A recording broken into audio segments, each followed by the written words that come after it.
नमस्कार।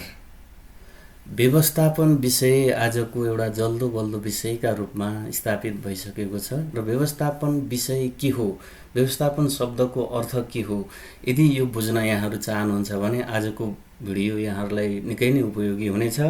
साथसाथै कक्षा 12मा अध्ययनरत विद्यार्थी भाइ बहिनीहरूको लागि पनि यो भिडियो अत्यन्त उपयोगी सामग्रीको रूपमा रहेको छ। तसर्थ भिडियो अन्तिमसम्म हेरेर भिडियोको बारेमा प्रतिक्रिया, सुझाव, सल्लाह, सेयर र सब्सक्राइब गरिदिन चाहिँ नबिर्सनुहोला।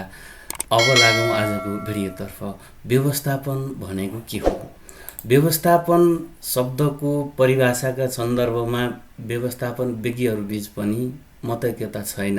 तथापि व्यवस्थापन भनेको सङ्गठनको उद्देश्यहरू प्राप्त गर्नका लागि मानवीय एवं गैर मानवीय स्रोत साधनहरूको परिवर्तित वातावरण अनुसार कुशल एवं प्रभावकारी रूपमा योजना, सङ्गठन, नेतृत्व, नियन्त्रण एवं समन्वय गर्ने प्रक्रियालाई व्यवस्थापन भनिन्छ। यसको सन्दर्भमा व्यवस्थापन विज्ञ मेरी पार्कर फोलेटको परिभाषा रहेको छ, मानिसहरूबाट काम पुरा गराउने कला नै व्यवस्थापन हो। भनेपछि हामी अब के निष्कर्षमा पुग्न सक्यौँ भने व्यवस्थापन भन्नाले पूर्वानुमान र योजना बनाउनु, सङ्गठन गर्नु, आदेश दिनु, समन्वय गर्नु र नियन्त्रण जस्ता क्रियाकलापहरू गरी सङ्गठनको उद्देश्य हासिल गर्ने व्यवस्थित प्रक्रिया हो। है, म अब सारांशिकृत तरिकाले भन्न गएँ। व्यवस्थापन भनेको विभिन्न किसिमका क्रियाकलापहरू गरेर मानिसहरू र गैर मानवीय स्रोत साधनहरूको प्रयोग गरेर कुनै पनि सङ्गठनको उद्देश्य प्राप्त गर्ने एउटा कलाको रूपमा, एउटा प्रक्रियाको रूपमा व्यवस्थापनलाई लिन सकिन्छ। अब यसको आधारमा हामी व्यवस्थापनका विशेषताहरू निम्नानुसार उल्लेख गर्न सक्छौँ। व्यवस्थापन एउटा लक्ष्यमुखी क्रियाकलाप हो। व्यवस्थापनको एउटा उद्देश्य हुन्छ र त्यही उद्देश्य अनुसार व्यवस्थापनको जन्म भएको हुन्छ र त्यही लक्ष्य प्राप्ति गर्नेतर्फ व्यवस्थापन मुखरित हुन्छ। सामूहिक कार्य व्यवस्थापन भनेको टिम वर्क हो। एउटा टिम मिलेर गर्ने हो, कुनै एउटा प्रयास होइन, व्यक्तिगत प्रयास होइन, सामूहिक प्रयासको रूप नै व्यवस्थापन हो। यो एकीकृत प्रक्रिया हो। विभिन्न स्रोत साधनहरू, मानवीय साधन, वित्तीय साधन, त्यस्तै गरेर चाहिँ अन्य साधन स्रोतहरूलाई एकीकृत गर्ने प्रक्रिया नै व्यवस्थापन हो। यो कला हो, विज्ञान हो, पेसा हो। यसको बारेमा डिटेलमा भिडियोको पछिल्लो सेक्सनमा मैले कुरा गर्नेछु। सर्वव्यापी र पृथक अस्तित्व। अब यसले भन्न खोजेको भने व्यवस्थापन सर्वव्यापी छ। यो स्कुल, विद्यालय, सङ्घ संस्था जहाँ दुई वा दुईभन्दा बढी व्यक्तिहरू कुनै क्रियाकलाप गर्नलाई सङ्गठित हुन्छन् तब त्यहाँ व्यवस्थापनको आवश्यकता पर्दछ। यो एउटा छुट्टै अस्तित्व भएको विषय हो, विधा हो। मूर्त व्यवस्थापन अमूर्त पनि हुन्छ, मूर्त पनि हुन्छ।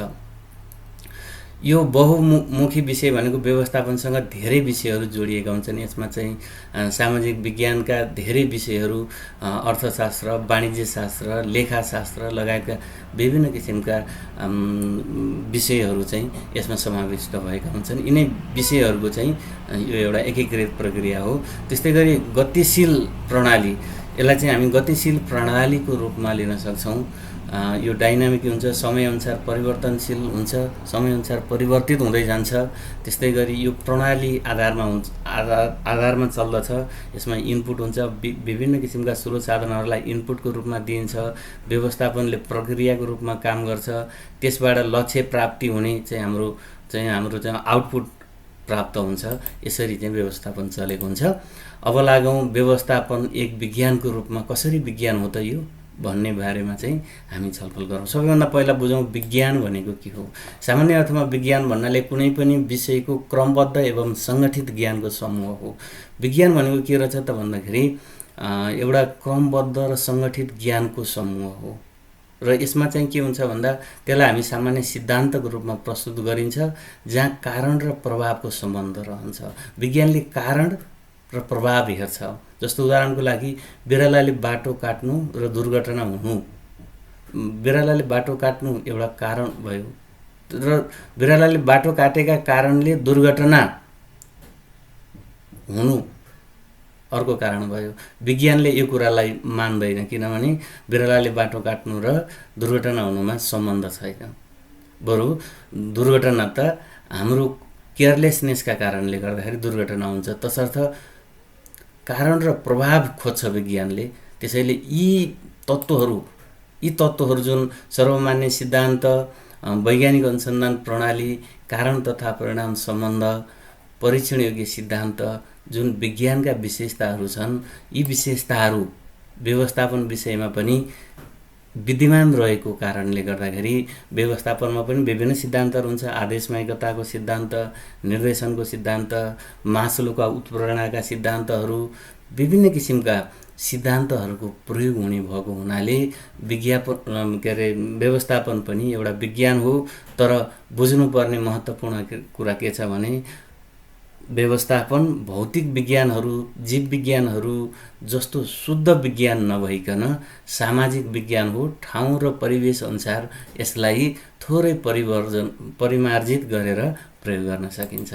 अब लागौँ व्यवस्थापनलाई एक कलाको रूपमा। व्यवस्थापनलाई कलाको रूपमा परिभाषित गर्नुभन्दा पहिला हामी बुझौँ कला भनेको के। कला भन्नाले कुशलतापूर्वक कुनै पनि काम गर्न सक्ने, सम्पन्न गर्न सक्ने सिप वा क्षमतालाई बुझिन्छ।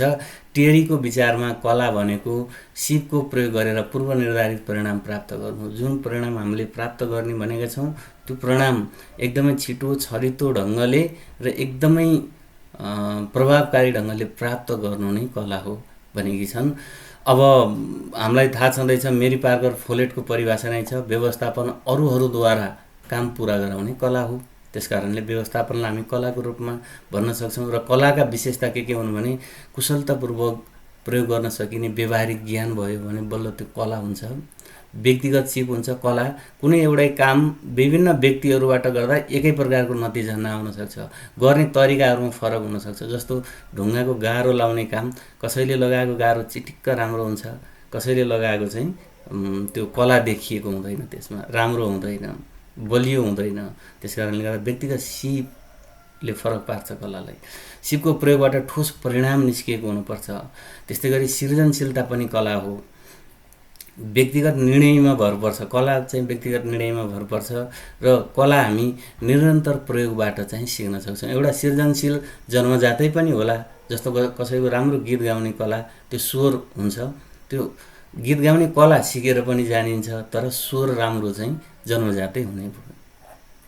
अब यसरी हामी के बुझौँ भने व्यवस्थापन भनेको सङ्गठनको उद्देश्य प्राप्तिका लागि ज्ञानलाई कुशलतापूर्वक प्रयोग गर्ने कला हो। तसर्थ कलामा हुने विशेषताहरू व्यवस्थापन विषयमा पनि विद्यमान रहेको कारणले गर्दाखेरि व्यवस्थापनलाई पनि एक उच्च श्रेणीको कलाको रूपमा लिन सकिन्छ। अब लागौँ व्यवस्थापनलाई पेसाको रूपमा। आजभोलि व्यवस्थापन एक यति राम्रो आकर्षक पेसाको रूपमा चाहिँ विकास भएको छ र व्यवस्थापन का चाहिँ जो पेसेवर हाम्रा व्यवस्थापन विज्ञहरू हुनुहुन्छ उहाँहरूको चाहिँ स्यालेरी पेमेन्ट हेर्ने हो भने अत्यन्त राम्रो छ। जस्तो ब्याङ्कको सिइओहरूको स्यालेरी स्केल हेर्ने हो भने नेपालमा गभर्मेन्ट अफिसियल्सहरूको भन्दा पनि बढी छ, अझ धेरै नै बढी छ। त्यसकारणले गर्दा व्यवस्थापन एक आकर्षक पेसाको रूपमा विकास भएको छ र पेसा हुनको लागि व्यवस्थापनमा के हुनुपर्छ त भन्दा विशिष्ट ज्ञान सिप हुनुपर्छ। पहिला के थियो भने व्यवस्थापन भनेको एउटा चाहिँ जन्मजातै प्राप्त हुने प्रतिभा हो, यो सिकेर जानिँदैन, बुझेर जानिँदैन, यो त प्राप्त गरेरै ल्याउनुपर्छ भन्ने थियो। विशिष्ट ज्ञान एवं सिप, ज्ञानको प्राप्ति, आचार संहिता हुनुपर्छ। जुनसुकै पेसामा नै आचार संहिता हुन्छ। समयमा कार्यालय हाजिर हुनुपर्छ, सरकारी कर्मचारीहरू अथवा जुनसुकै उसमा टाइममा पुग्नुपर्छ। ती आचार संहिताहरू चाहिँ जान्नुपर्छ। पेसामा चाहिँ ती कुराहरू आवश्यक हुन्छ। उचित पारिश्रमिक हुन्छ, बिना पारिश्रम गरियो भने त्यो पेसा हुँदैन, समाजसेवा हुन्छ। सामाजिक उत्तरदायित्व हुन्छ। पेसामा लाग्ने मान्छेहरू जस्तो शिक्षकको सामाजिक उत्तरदायित्व भनेको चेतना जगाउने हो, त्यो सामाजिक उत्तरदायित्व हो। र सामाजिक स्वीकृति जस्तो वेश्यावृत्तिलाई एउटा पेसाको रूपमा नेपाल सरकारको कानुनले मान्यता दिएको छैन। तसर्थ सामाजिक स्वीकृति हुनुपर्छ कुनै पनि पेसा भन्नको लागि, र पेसागत सङ्गठनहरू पनि त्यहाँ रहेका हुन्छन्। तब लागौँ व्यवस्थापनका कामहरू के हुन् त, प्रमुख कार्यहरू। व्यवस्थापनका कार्यहरू चाहिँ 5 वटा छन्। यहाँ धेरै देख्नुभएको होला। यो चाहिँ के हो भन्दा योजना, सङ्गठन कार्य, कर्मचारी व्यवस्थापन, नेतृत्व र नियन्त्रण, यी 5वटा कार्य हुन्। नेतृत्व अन्तर्गत निर्देशन, उत्प्रेरणा, सञ्चार, सुपरिवेक्षण र समन्वय भन्ने छन्। यी सम्बन्धी म योजना, सङ्गठन, कर्मचारी व्यवस्थापनको बारेमा छुट्टा छुट्टै भिडियोमा प्रस्तुत गर्नेछु। आजलाई यति नै भन्न चाहेँ। र यो व्यवस्थापनका कार्यहरू सम्झनको लागि एउटा फर्मुला मैले बनाएको छु, POSLC। POSLC, एसएलसी सम्झिहालिन्छ, POSLC। पी भनेको planning, organising, staffing, leading and controlling. यसरी सम्झनु होला। अब लागौँ व्यवस्थापनका तहहरू के हुन्छन् त। व्यवस्थापनका तह भन्नाले व्यवस्थापनका विभिन्न अधिकार पदहरू बीच अधिकार प्रयोग गर्ने फरकपनलाई जनाउँछ। सङ्गठनमा सामान्यतया 3 तहहरू रहने गरेको पाइन्छ। पहिलो तह भनेको उच्च स्तरीय व्यवस्थापन, टप लेभल म्यानेजमेन्ट। यो सङ्गठन संरचनाको सबैभन्दा माथिल्लो तहमा रहने व्यवस्थापन हो। यस तहमा सञ्चालक समिति, अध्यक्ष, उपाध्यक्ष, महाप्रबन्धक, प्रबन्ध निर्देशक, मुख्य कार्यकारी अधिकारी आदि रहन्छन्। यिनीहरूको प्रमुख कार्य भनेको सङ्गठनको लक्ष्य निर्धारण गर्नु, दीर्घकालीन योजनाहरू बनाउनु र मध्यम स्तरीय व्यवस्थापनलाई कसरी काम गर्ने भनेर मार्गदर्शन गर्नु हो। अब लागौँ मध्यम स्तरीय व्यवस्थापन। यो सङ्गठन संरचनाको मध्यभागमा रहने व्यवस्थापन हो। यसले उच्च स्तरीय व्यवस्थापनको निर्देशन र नीति अनुरूप निम्न स्तरीय व्यवस्थापन मार्फत कार्य सम्पादन गराउँछ। हेर्नुहोस् है, यति सरल ढङ्गले मैले व्याख्या गरेको छु। योलाई पुलको रूपमा काम गर्ने पनि भनिन्छ। निम्न स्तरीय व्यवस्थापन र उच्च स्तरीय व्यवस्थापनको बिचको पुल हो यो। यसमा विभागीय प्रमुखहरू पर्छन्, शाखा प्रमुखहरू पर्छन्, व्यवस्थापकहरू पर्छन्। यसले चाहिँ मध्यकालीन योजनाहरू पनि आफैले बनाउँछ, नीति निर्धारण गर्छ। त्यस्तै गरी उच्च व्यवस्थापनको नीति कार्यान्वयन गराउँछ। अब निम्न स्तरीय व्यवस्थापन भनेको सङ्गठन संरचनाको सबैभन्दा तल्लो तहमा रहने व्यवस्थापन हो। यसलाई प्रथम स्तरीय व्यवस्थापन पनि भनिन्छ। सबैभन्दा ग्रासरुट लेभलमा रहने हो र यस तह अन्तर्गत सुपरिवेक्षक, फोरम्यान, कार्यालय सहायकहरू पर्दछन्। अब यसको प्रमुख कार्य भनेको कामदारहरूलाई माथिको नीति अनुसार चाहिँ काम गराउने, उनीहरूले गरेको कामको अवलोकन गर्ने हो। यसमा चाहिँ विशेष गरेर चाहिँ सुपरिवेक्षकहरू भयो, फोरम्यानहरू भए, कार्यालय व्यवस्थापनहरू, सहायकहरू पर्दछन्। आजको भिडियो यतिकैमा समाप्त भएको छ। भिडियो कस्तो लाग्यो हेरिसकेपछि सुझाव, सल्लाह र प्रतिक्रिया दिन नबिर्सनुहोला। सेयर, सब्सक्राइब गर्न नबिर्सनुहोला। यहाँहरूको कमेन्टका आधारमा म नेक्स्ट भिडियोहरू ल्याउनेछु। आजलाई बिदा हुन्छु। हस्, धन्यवाद।